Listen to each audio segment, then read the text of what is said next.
In 1989, the fall of the Berlin Wall promised a united West, a beacon of democracy, freedom, and global cooperation. For decades, Europe and the United States stood as an unbreakable alliance, but that era is over. Fractured by internal divisions, external threats, and a crumbling global order, the West faces its gravest crisis yet. From Brussels, Ursula von der Leyen, President of the European Commission, confronts a Europe at a crossroads. The West as we knew it no longer exists. The world is unraveling. Russia's invasion of Ukraine has shattered Europe's security.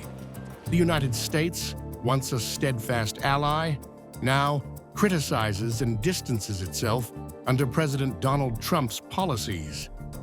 The US-China rivalry fuels a global disorder, dismantling the stability Europe once relied on. We see that what we had perceived as a world order is becoming a world disorder, triggered not least by the power struggle between China and the United States, but of course also by Putin's imperialist ambitions.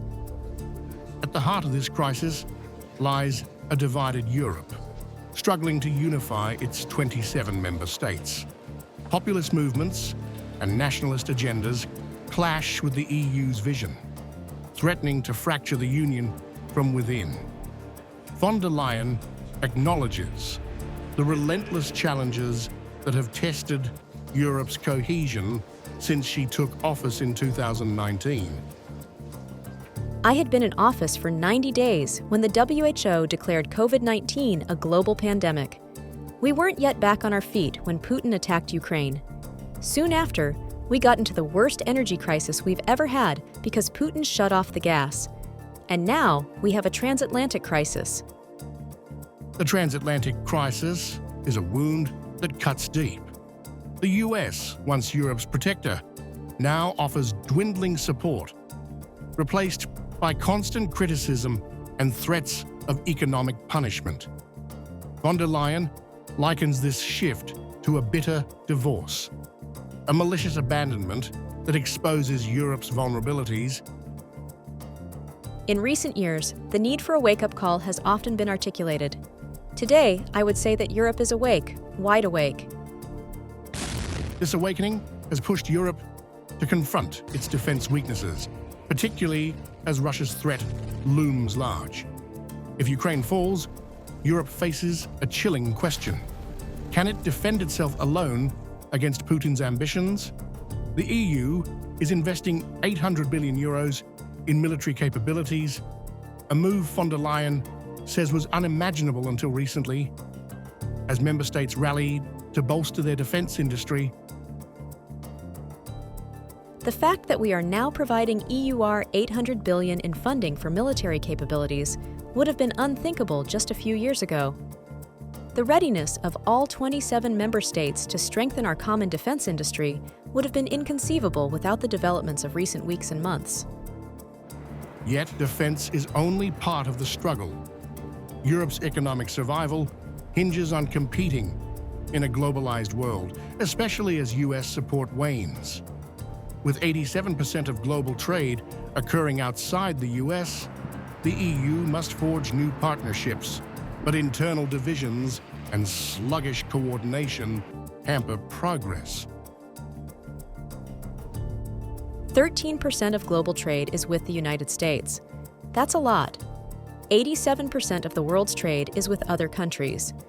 We must now use this momentum to open up new markets for our companies and establish as close a relationship as possible with many countries that have the same interests as us. Compounding these challenges are accusations of EU meddling in the democracies of its own allies. Critics in nations like Hungary, Slovakia, and Romania accuse Brussels of overreach, undermining national sovereignty and fueling populist backlash. These democratic tensions threaten the EU's legitimacy as it seeks to project stability abroad. Right now, I could have these conversations 24 hours a day. Everyone is asking for more trade with Europe, and it's not just about economic ties. It is also about establishing common rules, and it is about predictability.